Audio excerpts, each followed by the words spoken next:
Human movie भारतीय मलयालम भाषा की क्राइम थ्रिलर फिल्म है जिसका निर्देशन जीतू जोसेफ ने किया है, जिसे के.आर. कृष्ण कुमार ने लिखा है और लिस्टन स्टीफन और ऑलविन एंटनी ने संयुक्त रूप से निर्मित किया है।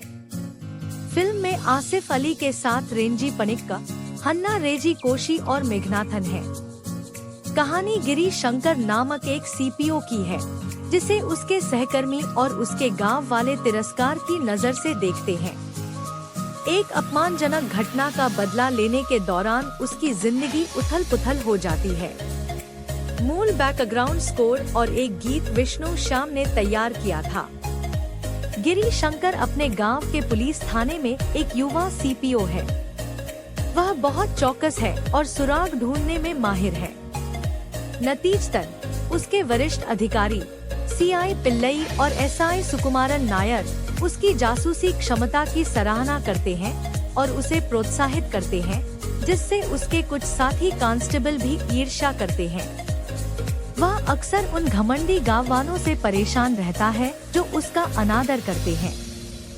पिल्लई ने गिरी को एक युवक पर ड्रग तस्करी का मामला दर्ज करने की कोशिश करने के लिए डांटा, जिसने गिरी को एक कांस्टेबल के रूप में अपनी जगह याद रखने के लिए कहा था।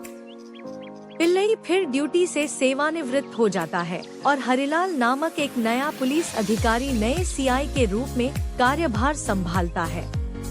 वह एक अहंकारी पुलिस अधिकारी है जो बिना किसी कारण के गिरी का अपमान करता है।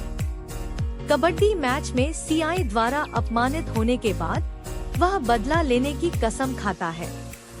वह मनियन नाम के एक पुराने चोर की मदद लेता है जो उसे सिखाता है कि अपने पड़ोसियों को सफलतापूर्वक कैसे लूटना है। डकैतियों की श्रृंखला को सुलझाने में असमर्थ हरिलाल और 2 कांस्टेबल निलंबित कर दिए जाते हैं। रामकृष्ण को लूटने के प्रयास में पकड़े जाने पर गिरी की क्लेप्टोमेनिया बदतर हो गई। इससे उसे तमिलनाडु भागने का कारण बनता है। अगले दिन गिरी को पता चलता है कि रामकृष्ण एक पेड़ से लटके हुए मृत पाए गए गिरी से दुखी और क्रोधित होने के बावजूद, जिसे वह बहुत पसंद करता था, वह एक मनोचिकित्सक से परामर्श के माध्यम से गिरी को उसके विकार पर काबू पाने में मदद करने की कोशिश करता है।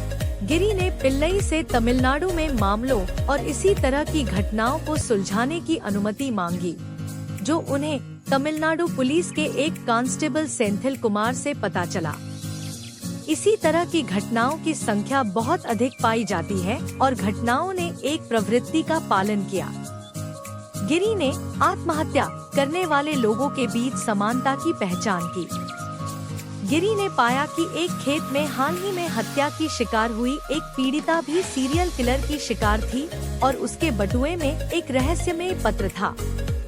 जल्द ही उसे पता चलता है कि समान परिस्थितियों में मरने वाले सभी लोगों के पास एक ही प्रकृति के रहस्यमय पत्र थे। रहस्यमय पत्रों की खोजबीन के दौरान गिरी की मुलाकात एक तांत्रिक आचार्य से होती है, जो बताता है कि कैसे उसके एक पूर्व शिष्य को अनैतिक काला जादू करने के कारण निष्कासित कर दिया गया था और उसके बाद एक निषिद्ध पुस्तक खो गई थी। गिरी को पता चलता है कि इसके पीछे करुप्पु दुरई का हाथ है और ये हत्याएं एक घृणित काले जादू के अनुष्ठान के तहत की गई है। जल्द ही उसे एक प्राचीन और वीरान मंदिर मिलता है जहां दुरई काला जादू करता है। गिरी लक्ष्मी को बचाने की कोशिश करता है, जो अगला शिकार बनने वाला था, लेकिन वह भी खलनायक के हाथों पकड़ा जाता है। जल्द ही पता चलता है कि लक्ष्मी दुरई की साथी है। दुरई और लक्ष्मी काला जादू अनुष्ठान करते हैं और गिरी को बलि के रूप में फांसी पर चढ़ा देते हैं, लेकिन वह भागने में सफल हो जाता है। हाथापाई होती है और दोनों एक बार फिर गिरी को वश में कर लेते हैं, लेकिन वह अंततः लक्ष्मी को गिरा देता है। जब दुरई उसे जगाने की कोशिश करता है, तो गिरी दुरई के गले में फंदा डालकर उसे फांसी पर लटका देता है। गिरी लक्ष्मी को बचा लेता है और उसे अस्पताल में भर्ती कराया जाता है। यह पता चलता है कि लक्ष्मी का ब्रेन वॉश दुरई द्वारा किया गया था, क्योंकि वह उसके परिवार से एक पुजारी के रूप में परिचित था जो लक्ष्मी को उसके ऊपर लगे श्रापों को दूर करने में मदद करेगा।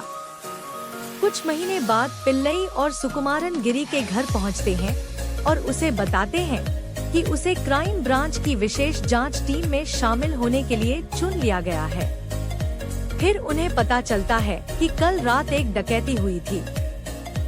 पिल्लई और सुकुमारन गिरी को देखकर यह संकेत देते हैं कि उसे अभी भी घरों में चोरी करने की लत